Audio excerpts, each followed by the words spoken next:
وعلى آله وأصحابه أجمعين. أما بعد، أعوذ بالله من الشيطان الرجيم. بسم الله الرحمن الرحيم. لقد كان لكم في رسول الله أسوة حسنة لمن كان يرجو الله واليوم الآخر وذكر الله كثيرا. صدق الله العظيم. اللهم صل على سيدنا محمد وعلى آل سيدنا محمد وبارك وسلم. اللهم صل على سيدنا محمد وعلى آل سيدنا محمد وبارك وسلم. اللهم صل على سيدنا محمد وعلى آل سيدنا محمد وبارك وسلم. بزرگان محترم، حضور اقدس صلی اللہ علیہ وسلم کی بابرکت سیرت کا تذکرہ چل رہا تھا. اب حضور اقدس صلی اللہ علیہ وسلم کی خصوصیات کا تذکرہ چل رہا ہے. تقریباً 35 خصوصیات بیان ہو چکی ہیں.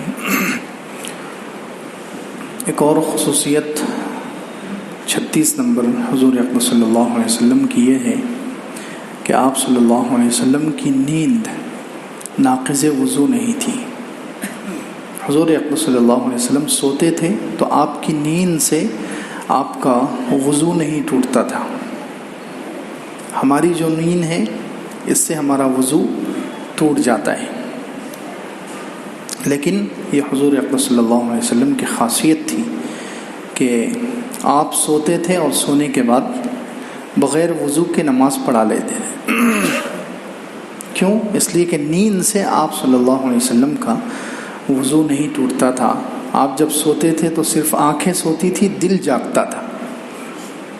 صحیح حدیثوں میں ہے کہ حضور اقدس صلی اللہ علیہ وسلم نے خود فرمایا، تنام عینایا ولا ینام قلبی، میری آنکھیں سوتی ہیں لیکن میرا دل نہیں سوتا. اسی طریقے سے فرشتے آئے تھے ایک مرتبہ حضور اقدس صلی اللہ علیہ وسلم کے پاس. آپ آرام فرما رہے تھے آپ کا علاج کے لیے، تو اس وقت ایک فرشتے نے کہا کہ یہ تو سو رہے ہیں. تو حضور اقدس صلی اللہ علیہ وسلم نے ارشاد فرمایا، تو دوسرے فرشتے نے کہا کہ نہیں، یہ ان کی صرف آنکھیں سوتی ہیں، دل جاگتا ہے. تو حضور اقدس صلی اللہ علیہ وسلم کی یہ بھی خاصیت تھی کہ آپ کی نیند سے آپ کا وضو نہیں ٹوٹتا تھا، نیند ناقض وضو نہیں تھی. اسی طریقے سے ایک خصوصیت حضور اقدس صلی اللہ علیہ وسلم کی یہ ہے کہ آپ کا پسینہ مشک و عنبر سے زیادہ خوشبودار تھا. جس گلی سے حضور اقدس صلی اللہ علیہ وسلم گزر جاتے تھے، اس گلی سے بعد میں گزرنے والوں کو پتہ چل جاتا تھا کہ یہاں سے حضور اقدس صلی اللہ علیہ وسلم گزرے. اس گلی میں اتنی خوشبو پھیل جاتی تھی. آپ صلی اللہ علیہ وسلم کا جو پسینہ ہے عام طور پر ہمارے دوسرے سارے انسانوں کے پسینے میں بدبو ہوتی ہے. پسینے میں بدبو ہوتی ہے، پسینے کی وجہ سے کوئی دوسرا انسان جلدی قریب نہیں آتا. لیکن یہ حضور اقدس صلی اللہ علیہ وسلم کی خاصیت تھی، آپ کی خصوصیت تھی کہ آپ صلی اللہ علیہ وسلم کا پسینہ بھی خوشبودار، مشک اور عنبر جو دنیا کی سب سے بہترین خوشبو ہے، اس سے زیادہ خوشبو حضور اقدس صلی اللہ علیہ وسلم کے مبارک پسینے میں ہوا کرتی تھی.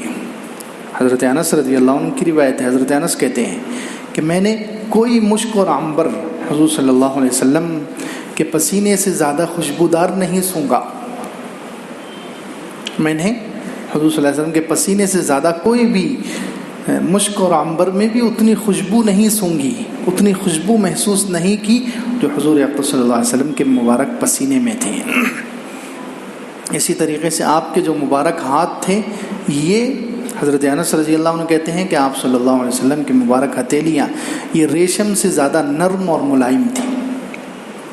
ریشم دنیا کا سب سے نرم کپڑا ہوتا ہے، ریشم کا کپڑا، لیکن کہتے ہیں کہ ریشم میں اتنی ملائمت، اتنی نرمی نہیں ہوتی جتنی حضور اقدس صلی اللہ علیہ وسلم کے مبارک ہتھیلیوں میں تھی. خیر یہ بھی حضور اقدس صلی اللہ علیہ وسلم کی خاصیت ہے.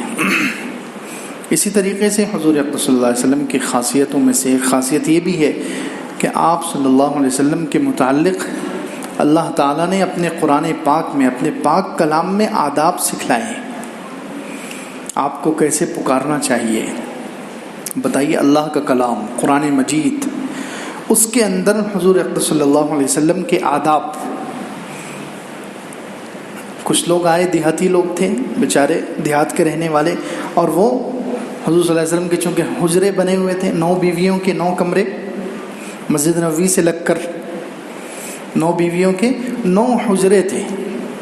اب ان دیہاتیوں کو، ان اعرابیوں کو یہ نہیں معلوم تھا کہ حضور صلی اللہ علیہ وسلم کس کمرے میں، کس بیوی کے پاس ہے، کس حجرے میں.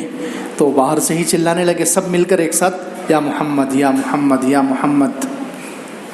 بیچارے دیہات کے مسلمان تھے حالانکہ، لیکن سادے سیدھے لوگ، انہیں نہیں معلوم، ادب نہیں معلوم تھا کیسے پکارنا چاہیے. تو دور سے ہی سب ایک ساتھ چلانے لگے، یا محمد یا محمد یا محمد صلی اللہ علیہ وسلم. تو اللہ رب العزت نے اس کے بارے میں قرآن پاک میں آیتیں اتار دی. ان الذین ینادونک من وراء الحجرات اکثرهم لا یعقلون. جو لوگ آپ کو کمروں کے پیچھے سے پکارتے ہیں اکثر ان میں سے ناسمجھ ہیں. وَلَوْ أَنَّهُمْ صَبَرُوا حَتَّى تَخْرُجَ إِلَيْهِمْ لَكَانَ خَيْرًا لَهُمْ. اگر وہ صبر کرتے یہاں تک کہ آپ خود نکل کر ان کے پاس آتے تو یہ ان کے لیے بہتر ہوتا. دیکھیے یہ حضور اقدس صلی اللہ علیہ وسلم کا ادب سکھایا جا رہا ہے کہ جب آپ گھر میں چلے جائیں تو پکار کر مت بلاؤ. جب آپ خود نکلیں گے کسی کام سے، جب اپنی ضرورت ان کے سامنے پیش کرو. یہ ہے ادب. پکارو مت.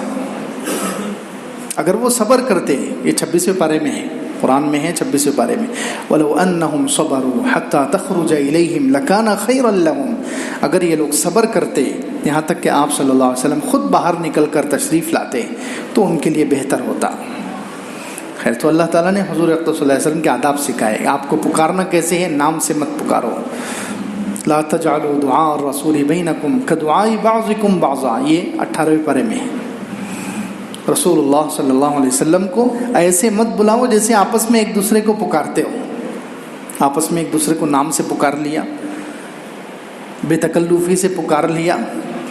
ایسے رسول صلی اللہ علیہ وسلم کو مت پکارو. لا تجعلوا دعاء الرسول بینکم کدعاء بعضکم بعضا. آپس میں جیسے تم ایک دوسرے کو پکارتے ہو، نام لے کر پکارتے ہو، نام لے کر بلاتے ہو، ایسے ہی رسول اللہ صلی اللہ علیہ وسلم کو مت پکارو. دیکھیے یہ بھی آپ صلی اللہ علیہ وسلم کی خاصیت ہے. آپ کا ادب کتنا سکھلایا گیا، کیسے پکارنا ہے، کہاں سے پکارنا ہے یہ بتلایا گیا. آپ کے سامنے آوازیں مت اونچی کرو یہ سکھایا گیا. سورہ حجرات شروع ہوئی تو اس میں فرمایا لا تقدموا بین یدی اللہ ورسولہ، اللہ اور اس کے رسول سے آگے مت بڑھو. اللہ اور اس کے رسول سے آگے مت بڑھو، یعنی حضور اقدس صلی اللہ علیہ وسلم سے آگے چلنا بھی منع ہے جبکہ کوئی خطرہ نہ ہو. جبکہ کوئی خطرہ نہ ہو، امن کا ماحول ہے، عام ماحول ہے، تو ایسے وقت میں حضور اقدس صلی اللہ علیہ وسلم سے آگے چلنے کی بھی اجازت نہیں ہے. ہاں خطرہ ہے تو جب تو صحابہ کرام میدان جنگ میں جاتے تھے تو حضور صلی اللہ علیہ وسلم سے آگے رہتے تھے حضور صلی اللہ علیہ وسلم کی حفاظت کے لیے. تو جہاں امن ہو، عام ماحول ہو، تو اس وقت حضور صلی اللہ علیہ وسلم سے آگے چلنا بھی منع ہے. فرمایا لا تقدموا بین یدی اللہ ورسولہ، اللہ اور اس کے رسول سے آگے مت بڑھو. پھر فرمایا لا ترفعوا اصواتکم فوق صوت النبی ولا تجهروا له بالقول كجهر بعضكم لبعض ان تحبط اعمالكم وانتم لا تشعرون. اے ایمان والو، اپنی آواز کو نبی کی آواز سے اونچا مت کرو. یہ بھی ادب سکھایا کہ جب مجلس میں بیٹھے ہوئے کچھ صحابہ کرام ایسے تھے ان کی آواز اونچی تھی. ان کی آواز کیسی تھی؟ اونچی، جہری الصوت، اونچی آواز والے تھے. وہ نارمل بھی بات کرتے تو ان کی آواز اونچی ہی رہتی. کچھ لوگ ہوتے ہیں ان کی ساؤنڈ ان کا بڑا ہوا ہے، وہ نارمل بھی بات کریں گے تو محسوس ہوگا جیسے لڑ رہے ہیں. عام پیار سے بھی بات کریں گے تو ایسے محسوس ہوگا جیسے غصے میں ہے. کچھ لوگوں کی آواز ہی اتنی اونچی ہوتی ہے. ایک صحابی تھے حضرت قیس ابن شماس رضی اللہ عنہ، ان کی آواز بھی ایسی جہری الصوت تھی، بہت اونچی آواز تھی. تو جب اللہ تعالیٰ نے یہ آیت اتاری لا ترفعوا اصواتکم فوق صوت النبی، اپنی آواز کو نبی کی آواز سے اونچا مت کرو. فلا تجهروا له بالقول كجهر بعضكم لبعض، ان کے سامنے اس طرح زور زور سے مت بات کرو جیسے آپس میں زور سے بات کرتے ہو. تو کہتے ہیں وہ صحابی کو اللہ کا اتنا خوف تھا کہ اللہ تعالیٰ نے منع کر دیا ہے. اور آگے کیا فرمایا کہ اگر کبھی ایسا نبی سے اونچی آواز سے تم نے بات کر لی تو ڈر اس بات کا ہے کہ تمہارے سارے اعمال بیکار ہو جائیں گے. ان تحبط اعمالکم وانتم لا تشعرون، تمہارے سارے اعمال بیکار ہو جائیں گے اور تمہیں پتہ بھی نہیں چلے گا. تو وہ صحابی جو تھے ڈر گئے، حضرت قیس وہ ڈر گئے. انہوں نے مجلس میں آنا چھوڑ دیا. نماز پڑھتے تھے اور گھر پر چلے جاتے تھے. حضور اقدس صلی اللہ علیہ وسلم سے بات نہیں کرتے تھے، مجلس میں بیٹھتے نہیں تھے، کیونکہ کہیں اگر مجھے بولنے کا موقع ملا اور میری آواز حضور صلی اللہ علیہ وسلم سے آواز سے اونچی ہو گئی، میری آواز ویسے ہی اونچی ہے، وہ یہ سوچ رہے تھے کہ میری آواز بہت اونچی ہے، اگر بات کرتے ہوئے اچانک میں نے زور سے بول دیا تو کہیں میرے سارے اعمال بیکار نہ ہو جائے، میں جہنمی نہ بن جاؤں. تو انہوں نے مجلس میں آنا چھوڑ دیا. حضور اقدس صلی اللہ علیہ وسلم کو پتہ چلا. حضور صلی اللہ علیہ وسلم نے پوچھا کہ قیس کہاں ہیں؟ لوگوں نے کہا کہ انہوں نے مجلس میں آنا چھوڑ دیا کہ اس آیت کی وجہ سے، آپ کے ادب کے بارے میں یہ آیت اتری ہے، اس لیے انہوں نے مجلس میں آنا چھوڑ دیا ہے.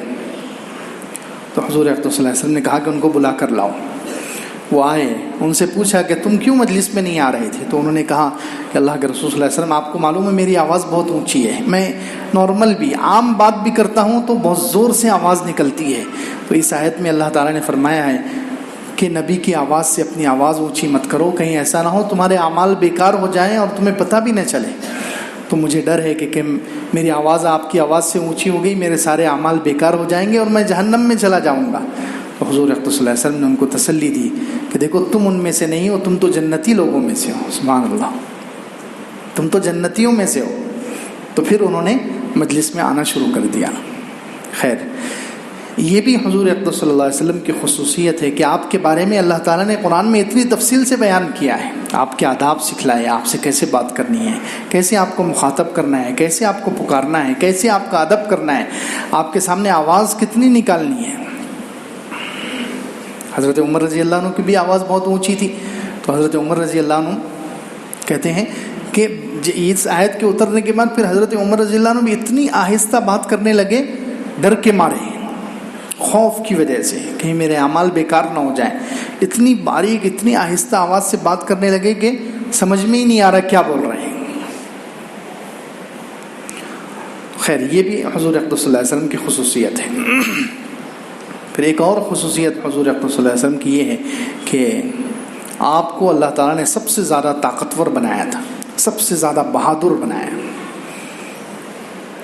پورے صحابہ کرام میں، پورے انسانوں میں، بلکہ حضور اقدس صلی اللہ علیہ وسلم سب سے زیادہ طاقتور اور سب سے زیادہ بہادر تھے. جہاں کوئی نہیں جاتا تھا وہاں حضور اقدس صلی اللہ علیہ وسلم تشریف لے جاتے تھے. صحابہ کرام ایک مرتبہ غزوہ خندق کے موقع پر خندق کھود رہے تو یہ درمیان میں ایک چٹان آ گئی، وہ چٹان ٹوٹ ہی نہیں رہی. صحابہ کرام نے زور لگایا، بڑے بڑے اونچے قد کے صحابہ کرام، مشہور صحابہ، طاقتور صحابہ، سارے صحابہ کرام نے زور لگایا اور سب نے جو ہے کدال ماری، لیکن کسی کی کدال کا اس چٹان پر کوئی اثر نہیں ہوا. سب پریشان ہو گئے. آخر میں حضور اقدس صلی اللہ علیہ وسلم کے پاس آئے اور آپ صلی اللہ علیہ وسلم سے کہا کہ ایک چٹان آ گئی ہے، وہ چٹان ٹوٹ نہیں رہی. حضور اقدس صلی اللہ علیہ وسلم خود تشریف لے گئے اور اپنے مبارک ہاتھوں میں کدال لیا اور حضور صلی اللہ علیہ وسلم نے پہلی کدال ماری تو چٹان کا ایک تہائی حصہ ٹوٹ گیا، دوسری کدال ماری تو دوسرا تہائی حصہ، تیسری کدال ماری تو پوری چٹان پانچ پانچ ہو گئی. تو طاقت میں بھی حضور اقدس صلی اللہ علیہ وسلم سب سے زیادہ تھے. حضرت عثمان ابن مظعون رضی اللہ عنہ ایک صحابی ہیں، ان کا انتقال ہوا مدینہ منورہ میں، جنت البقیع میں ان کو دفن کیا گیا. دفن کے بعد ایک پتھر پڑا ہوا تھا، دور ایک پتھر پڑا ہوا تھا. حضور صلی اللہ علیہ وسلم نے صحابہ کرام سے کہا کہ وہ پتھر لا کر ان کی قبر کے پاس رکھ دو. اب صحابہ کرام گئے، اٹھا رہے ہیں، وہ پتھر ہی نہیں اٹھ رہا ہے. 2 لوگ 4 لوگ کئی لوگوں نے مل کر اٹھانے کی کوشش کی، وہ پتھر نہیں اٹھا. آ کر شکایت کی کہ اللہ کے رسول صلی اللہ علیہ وسلم وہ پتھر نہیں اٹھ رہا ہے، وہ پتھر اٹھ نہیں رہا ہے. تو حضور صلی اللہ علیہ وسلم خود گئے اور حضور صلی اللہ علیہ وسلم نے اکیلے اٹھا لیا اس کو، سبحان اللہ، اور لا کر وہ قبر کے پاس لا کر رکھ دیا. ایک مرتبہ مدینہ منورہ میں آواز لگی کہ کسی نے حملہ کر دیا ہے، دشمنوں نے حملہ کر دیا ہے. تو سب گھبرا گئے، سب گھبرا گئے کہ پتہ نہیں کون سا دشمن ہے، اس کی تعداد کتنی. عام طور پر ایسا ہوتا ہے کتنا بھی انسان کتنا بھی بہادر ہو، شروع میں جب وہ کوئی اچانک خطرناک خبر سن لیتا ہے تو کچھ وقت کے لیے اس پر گھبراہٹ آ جاتی ہے. تو جیسے ہی معلوم ہوا کہ کسی دشمن نے حملہ کر دیا ہے مدینہ منورہ پر، تو سب پریشان ہو گئے کہ پتہ نہیں کون سا دشمن ہے، کتنے افراد لے کر، کتنی تعداد، کتنا بڑا لشکر لے کر آئے. سب گھبرا گئے، کسی کو کچھ سجھائی نہیں دے رہا کیا کرنا چاہیے. حضور اقدس صلی اللہ علیہ وسلم نے، ایک صحابی وہاں تھے ابو طلحہ رضی اللہ عنہ، ان سے گھوڑا لیا اکیلے. سبحان اللہ، نہ کوئی محافظ ہے، نہ آگے پیچھے کوئی گن مین ہے، چوکیدار ہے، محافظ کوئی بھی نہیں. حضور اقدس صلی اللہ علیہ وسلم اکیلے اس گھوڑے پر سوار ہوئے اور پورے مدینہ منورہ کا چکر لگا کر آئے اور آ کر کہا صحابہ کرام سے کہ ڈرنے کی کوئی بات نہیں، کسی نے حملہ نہیں کیا ہے. اب اندازہ لگائیں کتنی بہادری ہے. اکیلے حضور اقدس صلی اللہ علیہ وسلم، کوئی خوف نہیں، کوئی ڈر نہیں کہ میں تو ان میں سب سے اہم ہوں، تو جو بھی مدینے پر حملہ کرے گا اس کا مقصد تو پہلے میں ہی ہوں، سب سے پہلے تو وہ میری جان کا دشمن ہوگا. بالکل نہیں سوچا. اللہ تعالیٰ نے اتنی بہادری اور اتنی طاقت حضور اقدس صلی اللہ علیہ وسلم کو عطا فرمائی. سب سے زیادہ بہادری غزوہ حنین میں، شروع میں جب حنین کا جو لشکر تھا مشرکین کا، انہوں نے پہاڑ پر چھپ کر تیر مارے تو شروع میں صحابہ کرام پیچھے ہٹ گئے، قدم اکھڑ گئے، سب کے سب واپس جا رہے ہیں. لیکن حضور اقدس صلی اللہ علیہ وسلم کی اس وقت کی کیفیت یہ ہے، یہ اللہ کے سچے نبی ہونے کی علامت تھی اور آپ کی بہادری کی نشانی تھی کہ اللہ تعالیٰ نے ہر صفت میں، ہر وصف میں آپ صلی اللہ علیہ وسلم کو سب سے اونچا بنایا. کہ سارے پیچھے ہٹ رہے ہیں، پیچھے واپس بھاگ رہے ہیں، واپس جا رہے ہیں صحابہ کرام، اور حضور اقدس صلی اللہ علیہ وسلم دشمن کی طرف آگے بڑھ رہے ہیں. صرف 10-12 لوگ رہ گئے، ان کو لے کر اتنے بڑے لشکر، کافروں کے لشکر کی طرف جا رہے ہیں، اپنی جان کی بھی نہیں سوچ رہے ہیں. اور اس وقت حضور صلی اللہ علیہ وسلم کہہ رہے ہیں انا النبی لا کذب انا ابن عبد المطلب، میں نبی ہوں، میں جھوٹا نہیں ہوں، میں ابن عبد المطلب ہوں، عبد المطلب کا پوتا ہوں. یہ حضور اقدس صلی اللہ علیہ وسلم پڑھتے جا رہے ہیں اور آگے جا رہے ہیں. اتنا بڑا لشکر ہے دشمن کا لیکن کوئی گھبراہٹ نہیں. یہ سب سے زیادہ بہادری اور سب سے زیادہ طاقت اللہ تعالیٰ نے حضور اقدس صلی اللہ علیہ وسلم کو عطا فرمائی. اسی طریقے سے حضور اقدس صلی اللہ علیہ وسلم کی خصوصیت یہ بھی ہے کہ آپ ماہر نفسیات تھے. لوگوں کا مزاج پہچانتے تھے اور ان کے مزاج کے مطابق ان سے برتاؤ کرتے تھے. نفس، کسی کے اندر کیا عادت ہے، کس کے اندر کیا خوبی ہے، حضور اقدس صلی اللہ علیہ وسلم پرکھ لیتے تھے. ماہر نفسیات کے لیے آج کل اسپیشل کورس کرائے جاتے ہیں. ماہر نفسیات بننے کے لیے انسان کو مستقل کچھ پڑھائی کرنی پڑتی ہے، کچھ کورس کرنا پڑتا ہے، کئی سال کھپانے پڑتے ہیں، جب جا کے انسان ماہر نفسیات بنتا ہے. کس کو کیسے ڈیل کرنا ہے، کس کے ساتھ کیسا برتاؤ کرنا ہے، کس کے مسئلے کو کیسے سلجھانا ہے، اس کو کہتے ہیں ماہر نفسیات. حضور اقدس صلی اللہ علیہ وسلم اللہ تعالیٰ کی طرف سے ماہر نفسیات بن کر آئے، برتاؤ کرتے تھے. جو جیسا ہے اس کے اعتبار سے حضور اقدس صلی اللہ علیہ وسلم کو پتہ چل جاتا تھا یہ کیسا ہے، اس کے ساتھ اسی طریقے کا برتاؤ. اب دیکھیں حضور صلی اللہ علیہ وسلم کی 9 بیویاں ایک ساتھ تھی. حضرت خدیجہ رضی اللہ عنہا مکہ مکرمہ میں 10ویں بیوی. اب ان بیویوں میں کس بیوی کے ساتھ حضرت عائشہ رضی اللہ عنہ سب سے چھوٹی ہے. حضرت عائشہ رضی اللہ عنہ عمر میں سب سے چھوٹی ہے، بچپنے کی ان کی عمر ہے، 9-10 سال کی عمر میں نکاح میں آ گئی.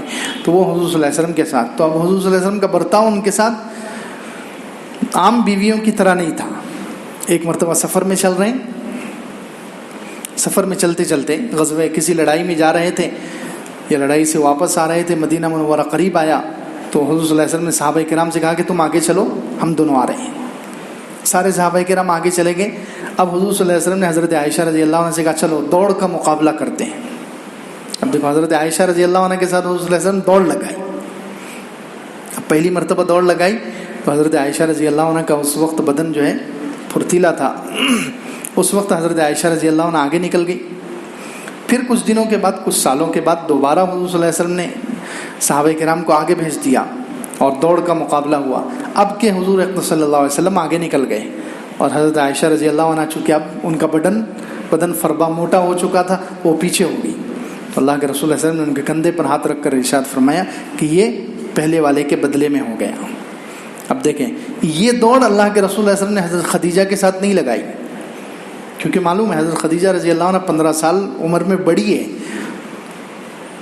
15 سال عمر میں بڑی ہے. دوسری بیویاں بھی جو تھی وہ سنجیدہ اور بڑی عمر کی تھی، بیوہ ہو کر آپ کے نکاح میں آئی، لیکن حضرت عائشہ رضی اللہ عنہ کنواری تھی، بچپنے کی عمر تھی. تو حضور اقدس صلی اللہ علیہ وسلم کا ان کے ساتھ برتاؤ کیسا ہے؟ ان کے مزاج کے اعتبار سے، ان کی عمر کے اعتبار سے ان کے ساتھ دوڑ کا مقابلہ کرنا. یہ اسی طریقے جو جیسا حضور اقدس صلی اللہ علیہ وسلم کا برتاؤ اس کے ساتھ ویسا، نفسیات کو پہچانتے تھے اور اس کے مطابق آپ صلی اللہ علیہ وسلم برتاؤ کرتے تھے، اسی کے مطابق حکم دیتے تھے. کون سا کام کس کو سوٹ ہوتا ہے وہ کام اسی کے حوالے کیا جاتا تھا، جو کام جس کے مناسب ہو وہ اسی کے حوالے کیا جاتا. کتنے پیارے پیارے احکامات بھی حضور صلی اللہ علیہ وسلم نے ارشاد فرمائے. جیسے ایک حکم ہے لا تدیم النظر الی المجذومین، کتنا پیارا ارشاد ہے یہ حضور اقدس صلی اللہ علیہ وسلم کا، کاش ہمیں سمجھ میں آ جائے اور ہم عمل کرنے والے بن جائیں. حضور صلی اللہ علیہ وسلم نے ارشاد فرمایا کہ جو مجذوم، جس کو جذام کی بیماری ہو، جذام ایک بیماری ہے جس میں انسان کا جسم سے گوشت جو ہے گل کر نیچے گر جاتا ہے، گوشت جھڑنا شروع ہو جاتا ہے بیماری کی وجہ سے. تو حضور صلی اللہ علیہ وسلم نے ارشاد فرمایا ایسا کوئی آدمی تمہارے درمیان آ جائے تو اس کو گھور کر مت دیکھو. اللہ اکبر. دیکھیں کیا بہترین تعلیم ہے کہ کسی کو تکلیف نہ پہنچے. اگر تم کوئی بیمار آدمی ہے، یعنی یہ اس میں ایک اصول دے دیا کہ جس کا جو حصہ بیمار ہے اس حصے کی طرف گھور کر مت دیکھو، تو اس کو پتہ چلے گا یار یہ مجھے دیکھ رہا ہے، تو اس کے دل میں احساس ہوگا کہ میرے اندر یہ کمی ہے، میری کمی کو یہ دیکھ رہا ہے، تو اس کو احساس ہوگا اور اس کا دل دکھے گا، تو تم بھی مجرم ہو جاؤ گے. دیکھ کتنا خیال رکھا ہے کہ مجذوم جو ہوتا ہے اس کی طرف گھور کر مت دیکھو. کتنی پیاری تعلیم. جس کا کوئی معذور ہے پیر سے، کوئی ہاتھ سے معذور ہے، کوئی کسی چیز سے معذور ہے، تو اس کی طرف گھور کر مت دیکھو. کہ گھور کر دیکھو گے تو اس کو احساس ہوگا کہ میرے اندر یہ کمی ہے، اس کا دل دکھے گا. دیکھیں کیسی جو ہے حضور اقدس صلی اللہ علیہ وسلم کی پیاری تعلیمات بھی دیکھیں، کیسے لوگوں کا مزاج پہچان کر حضور اقدس صلی اللہ علیہ وسلم احکامات بھی دیتے تھے. اسی طریقے سے جس کا جو کام ہوتا تھا وہ اسی کے حوالے کیا جاتا تھا. جب خیبر یہودیوں کے بہت سارے قلعے تھے، وہ قلعے فتح ہو گئے اور مسلمانوں کے قبضے میں آ گئے. حضور صلی اللہ علیہ وسلم نے ان سے شرط لگا لی کہ تم یہاں سے جانا چاہتے ہو تو چلے جاؤ، لیکن کوئی بھی تم سونا چاندی مال جتنا ہے وہ سب چھوڑ کر جاؤ گے، وہ سب مسلمانوں کے حوالے کرو گے، مال چھپانے کی کوشش مت کرنا. تو یہودیوں نے جو سامنے جو تھا وہ تو دے دیا، لیکن یہودیوں کا ایک جو سردار تھا حیی ابن اخطب جس کا نام ہے، اس کے پاس ایک سونے کی بہت بڑی تھیلی تھی. اللہ کے رسول صلی اللہ علیہ وسلم کو معلوم تھا کہ اس کے پاس سونے کی ایک تھیلی ہے، تو وہ جو ہے یہودیوں نے چھپا لی. اب حضور صلی اللہ علیہ وسلم پوچھ رہے ہیں کہ وہ جو یہودی سردار حیی ابن اخطب کی تھیلی ہے وہ کہاں ہے جس میں سونا بھرا ہوا ہے، وہ تھیلی کہاں ہے؟ تو انہوں نے کہا کہ نہیں اللہ کے رسول وہ تو خرچ ہو گئی، وہ پیسے سارے خرچہ ہو گئے ہماری لڑائیوں میں، اس میں ہتھیار لانے میں، اس میں خرچ ہو گئے. اللہ کے رسول صلی اللہ علیہ وسلم نے اندازہ لگایا کہ یہ تھیلی ابھی کچھ دنوں پہلے ان کے پاس تھی، اتنے دنوں میں اتنے سارے پیسے خرچ نہیں ہو سکتے. تو حضور صلی اللہ علیہ وسلم نے ان سے پوچھا، بار بار پوچھا، تو یہودیوں نے وہی جواب دیا، اور وہ اصلیت بتانے کے لیے تیار نہیں تھے، سچ نہیں بتا رہے، سچ کو چھپا رہے تھے. تو حضور صلی اللہ علیہ وسلم نے حضرت زبیر کی طرف دیکھا. حضور صلی اللہ علیہ وسلم کے پھوپھو زاد بھائی بہت بہادر تھے، وہ ان کی طرف دیکھا کہ دیکھو یہ یہودی جو ہے حیی ابن اخطب کا رشتہ دار یہ چھپا رہا ہے، اس کی خبر لو، یعنی اس کو تھوڑا اکیلے میں لے کر ٹارچر کرو اس کو تاکہ یہ سچ اگل دے. تو کہتے ہیں جیسے ہی حضور صلی اللہ علیہ وسلم نے ان کو حکم دیا اور اس یہودی نے حضرت زبیر ابن عوام رضی اللہ عنہ کی حالت دیکھی، ان کا جسم دیکھا، بہت مضبوط تھے، بہت بہادر تھے، کہیں کہیں آدمیوں کو اکیلے کافی ہو جاتے تھے. تو جیسے حضور صلی اللہ علیہ وسلم نے ان کو حکم دیا تو یہودی نے فوراً سچ اگل دیا کہ فلاں جگہ کھنڈر میں ہم نے چھپایا ہے. دیکھیں اسی طریقے سے حضرت عمر رضی اللہ عنہ کو کہاں حکم دینا ہے، حضرت ابوبکر رضی اللہ عنہ کو کہاں حکم دینا ہے. امامت کے مسلح کی باری آئی تو حضرت ابوبکر سے کہا کہ ابوبکر کو چاہیے کہ وہ لوگوں کو نماز پڑھائے، ابوبکر کو چاہیے کہ وہ لوگوں کو نماز پڑھائے. کسی حضرت عائشہ رضی اللہ عنہ نے کہا اور کئی لوگوں نے کہا کہ وہ بہت نرم دل ہیں، وہ برداشت نہیں کر سکیں گے، لیکن نہیں، حضور اقدس صلی اللہ علیہ وسلم نے حضرت ابوبکر کو تاکید سے کہا کہ ابوبکر ہی آگے بڑھے اور ابوبکر نماز پڑھائیں. اسی طرح جنگ کے موقع پر کوئی موقع آتا تھا تو حضور صلی اللہ علیہ وسلم حضرت عمر کو آگے بڑھاتے تھے. جہاں غصے والا کوئی کام لینا ہو, کسی سے انتقام لینا ہو, بدلہ لینا ہو, وہاں حضرت عمر رضی اللہ عنہ کو آگے کیا جاتا. تو کتنے حضور اقدس صلی اللہ علیہ وسلم نفسیات کے ماہر ہیں. مزاج دیکھ کر لوگوں کا مزاج دیکھ کر لوگوں کے ساتھ برتاؤ کرتے ہیں.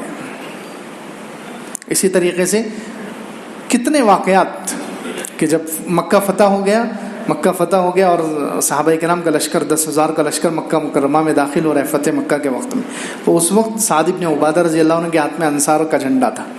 سعد بن عبادہ مشہور صحابی ہے, انصار کے بڑے صحابہ میں ہیں, جلیل القدر صحابی, ان کے ہاتھ میں انصار کا جھنڈا تھا.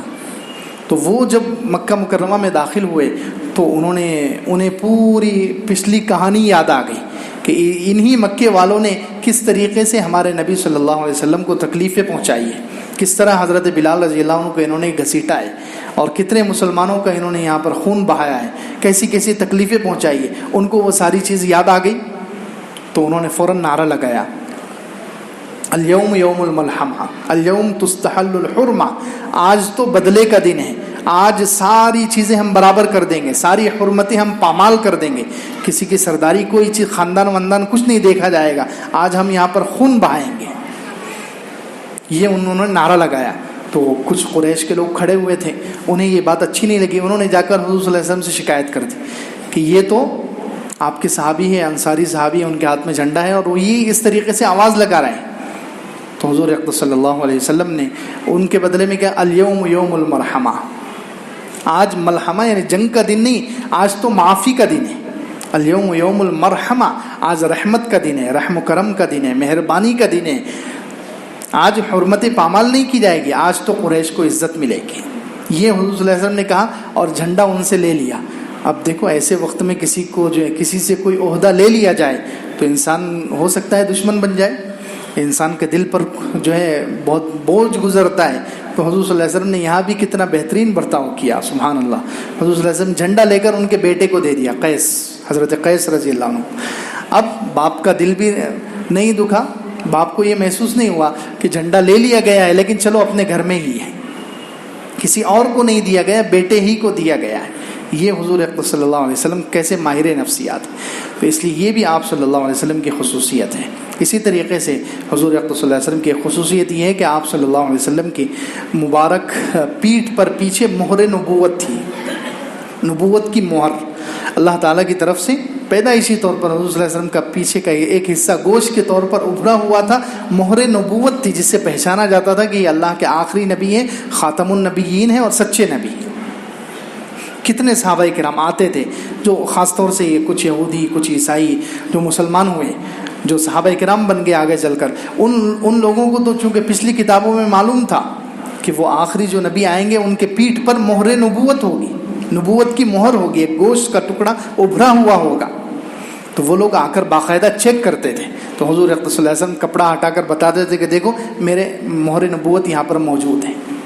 تو یہ بھی حضور اقدس صلی اللہ علیہ وسلم کی خصوصیت ہے کہ حضور اقدس صلی اللہ علیہ وسلم کے مبارک جسم پر اللہ تعالیٰ کی طرف سے ایک مہر لگائی گئی, پیچھے ایک گوشت کا ٹکڑا, جو کسی انسان کو نہیں رہتا ہو. یاد رکھیں, کسی بھی انسان کو اس طریقے کی مہر آج تک نہیں ہے. صرف حضور اقدس صلی اللہ علیہ وسلم کی خاصیت تھی یہ کہ آپ صلی اللہ علیہ وسلم کو چونکہ اللہ تعالیٰ نے اپنا سچا نبی بنایا, آخری نبی بنا کر بھیجا ہے, تو اس کی نشانی کے طور پر آپ کے مبارک جسم پر وہ حصہ لگایا گیا, وہ مہر لگائی گئی تھی تاکہ لوگ پہچان لیں کہ یہ اللہ کے نبی ہیں, سچے نبی ہیں اور آخری نبی ہیں. تو خاتم النبیین کی گویا مہر حضور اقدس صلی اللہ علیہ وسلم کے مبارک جسم پر اللہ تعالیٰ کی طرف سے ثبت کی گئی تھی, لگائی گئی تھی.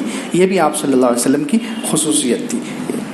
اب یہاں پر حضور اقدس صلی اللہ علیہ وسلم کی خصوصیت کا بیان ختم کرتے ہیں. انشاءاللہ آئندہ ہفتے سے حضور اقدس صلی اللہ علیہ وسلم کے اب حقوق, ہم نے پوری سیرت سن لی, اب خصوصیات بھی سن لی, اب حضور اقدس صلی اللہ علیہ وسلم کے ہم لوگوں پر, تمام امتیوں پر کیا حق ہے, ان حقوق کو پہچاننا ہے اور ان حقوق کو ادا کرنا ہے. اس لیے انشاءاللہ آئندہ ہفتے سے حضور اقدس صلی اللہ علیہ وسلم کے حقوق امت پر کیا ہے, حضور صلی اللہ علیہ وسلم کے حقوق ہمارے اوپر کیا ہیں, وہ حقوق بیان کیے جائیں گے. اس لیے سبھی سے گزارش ہے کہ وقت پر پہنچے. وآخر دعوانا الحمدللہ رب العالمین.